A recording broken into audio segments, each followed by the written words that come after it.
പ്രസിദ്ധമായ പന്തല്ലൂർ ശിവഭഗവതി ക്ഷേത്രത്തിലെ പൂരമഹോത്സവത്തിന് ആവേശമായി 8 വർഷത്തെ നീണ്ട ഇടവേളയ്ക്കു ശേഷം വെടിക്കെട്ട് തിരിച്ചെത്തുന്നു.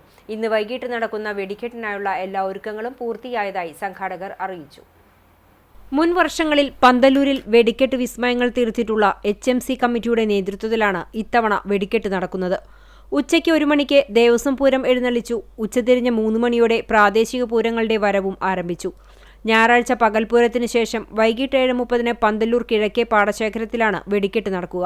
ഏകദേശം 10 മിനിറ്റോളം നീണ്ടു നിൽക്കുന്ന വർണ്ണവിസ്മയമാണ് ഇത്തവണ ഒരുക്കുന്നത്. ശനിയാഴ്ച രാവിലെയാണ് വെടിക്കെട്ടിനുള്ള അന്തിമാനുമതി ലഭിച്ചത്. ദേശമംഗലം സുരേന്ദ്രനാണ് വെടിക്കെട്ടിന്റെ ചുമതല വഹിക്കുന്നത്. മുൻകാലങ്ങളിൽ HMCയും ശിവഭഗവതി കമ്മിറ്റിയും തമ്മിലുള്ള വെടിക്കെട്ട് മത്സരം പൂരപ്രേമികൾക്ക് ഹരമായിരുന്നു. ഇത്തവണ HMC മാത്രമാണ് വെടിക്കെട്ടിനായി അപേക്ഷ സമർപ്പിച്ചത്. വെടിക്കെട്ടിന് പേരുകേട്ടിരുന്ന പന്തല്ലൂരിൽ വർഷങ്ങൾക്കുശേഷം വെടിക്കെട്ട് നടക്കുന്നു എന്ന വാർത്ത പൂരപ്രേമികളിൽ വലിയ ആവേശം സൃഷ്ടിച്ചിട്ടുണ്ട്.